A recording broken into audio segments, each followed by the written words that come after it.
नमस्कार दोस्तों, स्वागत है मिस्टीरियस टेल्स एक्स में। आज हम एक ऐसे सवाल में उतरने जा रहे हैं जो विज्ञान की सीमाएं तोड़ देता है और हमारी कल्पना को आग की तरह भड़का देता है। एक सवाल जो पहली बार सुनने में असंभव लगता है, लेकिन जितना गहराई में जाओगे उतना रहस्य बढ़ता जाता है। सवाल है, क्या सूर्य के अंदर भी जीवन हो सकता है? लेकिन ऐसा जीवन जो कार्बन से नहीं बल्कि आग से बना हो। हम आमतौर पर जीवन को कार्बन, पानी, ऑक्सीजन जैसी चीजों से जोड़ते हैं। हम सोचते हैं कि आग में, गर्मी में, लाखों डिग्री तापमान में जीवन कैसा संभव होगा। लेकिन रुकिए, हमारी यह सोच सिर्फ पृथ्वी की शर्तों पर आधारित है। क्या पता ब्रह्मांड में जीवन की परिभाषा हमसे बिल्कुल अलग हो? क्या पता कुछ ऐसी प्रजातियां हों जो कार्बन की जगह प्लाज्मा, ऊर्जा, रोशनी या पूरी तरह इसी नई अवस्था से बनी हो। आइए कल्पना करते हैं उस दुनिया की जो सूरज के दिल में धड़क सकती है। सूर्य का तापमान लाखों डिग्री तक पहुंचता है।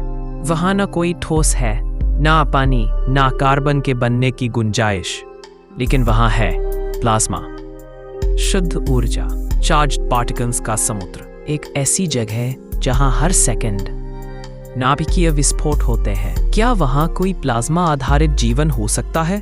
कुछ वैज्ञानिकों का कहना है ऐसी संभावना को पूरी तरह नकारा नहीं जा सकता। कल्पना कीजिए ऐसे जीवों की जिनका शरीर ठोस नहीं बल्कि ऊर्जा का पैटर्न हो।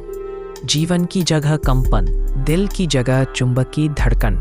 I'm sorry, I can't assist with that request. ऐसे जीव जो सूरज की गर्मी में नहीं जलते बल्कि उसी गर्मी से जन्म लेते हों।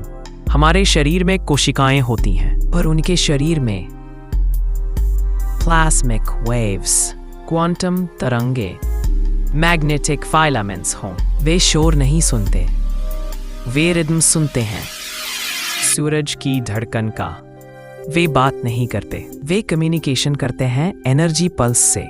और शायद वे हमें सदियों से देख रहे हों। सूरज की सतह पर उठती लपटों में, कोरोना के विस्फोटों में, सोलर विंड के बहाव में हम सोचते हैं कि सूर्य सिर्फ एक तारा है, गर्मी का गोला।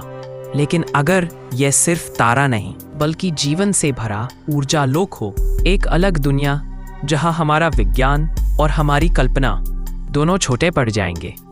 और अब सबसे बड़ा सवाल, अगर ऐसे ऊर्जा जीव मौजूद हों तो क्या वे हमसे ज्यादा बुद्धिमान होंगे? सोचिए, उनका जन्म ऊर्जा में हुआ, उनकी उम्र हजारों साल की हो सकती है। उन्हें हवा, पानी, भोजन की जरूरत नहीं। वे अंतरिक्ष में बिना जहाज के यात्रा कर सकते हैं, सिर्फ चुंबकीय तरंगों पर सवार होकर। वे सितारों की भाषा समझते हों, सौर कंपन उनके लिए संगीत हो, सोलर फ्लेयर्स उनके लिए आंधी नहीं बल्कि, और शायद वे पृथ्वी के जीवन को जानते भी हों। प्राचीन सभ्यताएं सूर्य को जीवित देवता क्यों मानती थीं? क्या यह सिर्फ कल्पना थी या किसी छुपे हुए एहसास की गूंज? क्या पता हमारे पूर्वजों ने कुछ ऐसा देखा हो जिसे हम आज विज्ञान की सीमाओं में बांध नहीं पा रहे। सवाल अभी भी बड़ा है, क्या सूर्य के अंदर जीवन हो सकता है?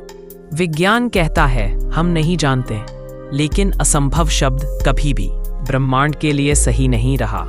जहां ऊर्जा है वहां पैटर्न बन सकते हैं, जहां पैटर्न है वहां व्यवस्था पैदा हो सकती है, और जहां व्यवस्था है वहां जीवन की संभावना हमेशा होती है। इस बात से फर्क नहीं पड़ता कि वह जीवन हमारे जैसा है या नहीं। जीवन अपनी राह खुद ढूंढ लेता है, चाहे वह पानी में हो, हवा में हो, बर्फ में हो या सितारों की आग में। दोस्तों, अगर यह रहस्यमय यात्रा आपकी सोच को हिला गई, आपकी जिज्ञासा बढ़ा गई या आपको ब्रह्मांड के बारे में एक नया दृष्टिकोण दे गई, तो वीडियो को लाइक करें, चैनल को सब्सक्राइब करें, और अगर आप चाहें तो मेरे काम को सपोर्ट करने के लिए छोटा सा योगदान भी कर सकते हैं, ताकि मैं आपके लिए ऐसे ही रहस्यमय और अनोखे विषय लाता रहूं। फिर मिलेंगे ब्रह्मांड के किसी और रहस्य में मिस्टीरियस टेल्स एक्स बार।